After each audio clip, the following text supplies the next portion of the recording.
There's new concern now that whatever strategy the U.S. has regarding Syria is simply failing. The civil war there continues to rage, leaving more than 135,000 people dead. A second round of peace talks ending over the weekend with no resolution. The talks sponsored by the U.S. and Russia. Secretary of State John Kerry now accuses Syrian President Bashar al-Assad of stonewalling.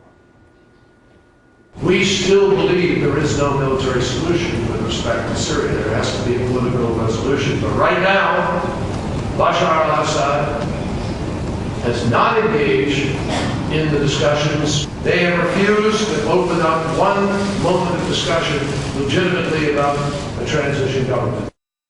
Let's bring in Michael Singh, Managing Director of the Washington Institute and former Senior Director of Middle Eastern Affairs at the National Security Council.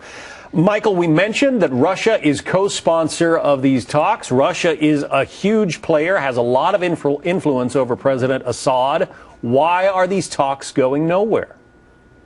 Well, John, it shouldn't be surprising that these talks haven't gone anywhere, because what the U.S. is calling for is for President Assad to step down and allow a transitional government to take his place. So President Assad feels that he can win on the ground militarily rather than having to sort of negotiate himself out of power. And the U.S. hasn't really done much to change that calculus. Well, the president said Bashar Assad has to go. Well, that's right. But of course, it seems that Bashar al-Assad has a different view, John. And right now, as I said, he believes he's winning. And in fact, we do see that Syrian regime forces, since September 2013, when that chemical weapons agreement was concluded, have actually done better, have grown stronger, even though on the ground they haven't yet been able to defeat the opposition. The costs in human terms of this war are simply staggering. More than 135,000 dead, 10.5 million homeless. Many of them have fled to neighboring countries. What is going to be the straw, finally, I guess, that breaks this thing and causes somebody to negotiate a solution? Well, that's right, John. Even though the regime forces have gotten more effective, the opposition has proven very resilient. And so the fighting has sort of ground on. You know, the human toll has increased, the regional spillover has increased, and now we have this threat of foreign fighters returning to the West and carrying out terrorism here or elsewhere. And really, that's only going to change when the balance tips, when either we degrade Assad's strength, when we degrade his forces, or sufficiently strengthen the opposition so that, again, parties feel as though the negotiating table is the place they have to achieve their objectives rather than on the battlefield. That's going to require a whole new strategy for the United States, one which is going to be, frankly, tougher than the one we're pursuing now. We know the Russians are allied to the Assad government, but they cannot be looking at this thing and seeing, somehow calling it a good thing, are they?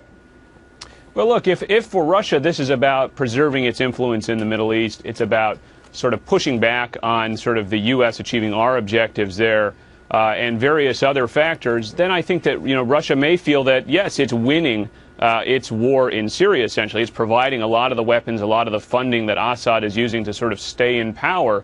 And so far, Russia has successfully protected its client there in Damascus. And a victory for Assad is a victory for the Iranians as well, correct? Well, that's right. Syria is absolutely vital to Iran's sort of whole national security strategy to project power into the Mediterranean area as a way to sort of keep Israel, to keep other potential enemies occupied. And so for Iran too has provided a lot of help, a lot of training, a lot of advice to the Syrian regime, and probably feels as though it's prevailing. It is just an awful situation with no end in sight. Michael Singh. Michael, thank you. Thank you, John.